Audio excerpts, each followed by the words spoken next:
So here's how I make my short-form videos. Or at least how I try to make them before I spiral into 5 levels of overthinking. It always starts the same way. I stumble across a video that feels like it could be a great short. Something with energy, something that hooks you in the first 3 seconds. So I downloaded it using 4K Video Downloader, which is basically my sidekick at this point. If I had $1 for every time I used it, I'd still be broke because I reinvest everything into plugins. Anyway, one video turns into 4. I go on a little scavenger hunt, finding clips that match the story, vibe, pacing, lighting, voice, dramatic tension, spiritual alignment. Okay, not the last one, but it feels that way sometimes.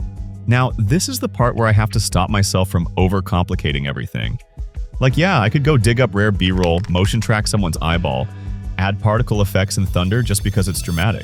But no, not this time. I want to make this video fast, like caffeine-fueled, ADHD hyperfocus.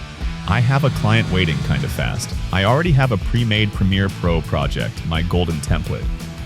It has my sequence settings, adjustment layers, overlays, captions template, everything. Because reinventing the wheel every time is a great way to burn out.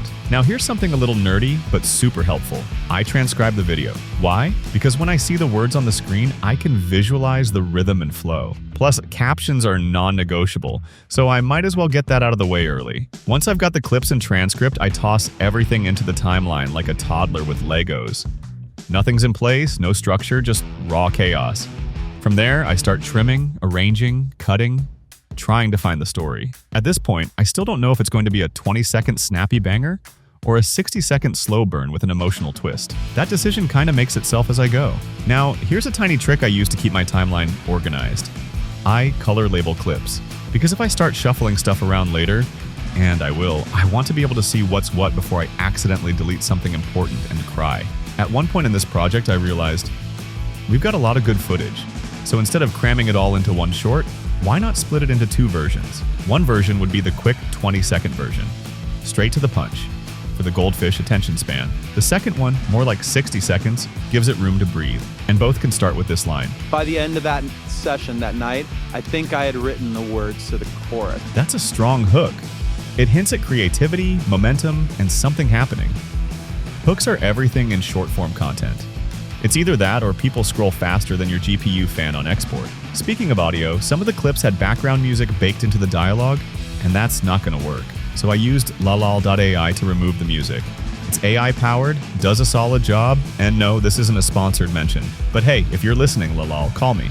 Link in description. After working on both versions for a while, I ended up liking the longer one more. It just feels fuller, more satisfying. The 20-second version is cool too, but it's more like a teaser. I'll keep that in my back pocket and probably post it a few weeks later. Give the algorithm something to snack on. Next step, captions. Yes, I know, I could skip this step and just trust people to turn on audio. But no, captions are king. I like to manually tweak them too, make sure the phrasing flows. It's the small details that make people stay. Now comes one of my favorite parts, recording the timeline screen capture. If you've seen any of my videos, you know I always include a timeline view at the bottom. It's kind of my thing. Some people do face cams. I do nerdy timelines. Finally, it's time to export. And here's a trick. I upload the video from my phone.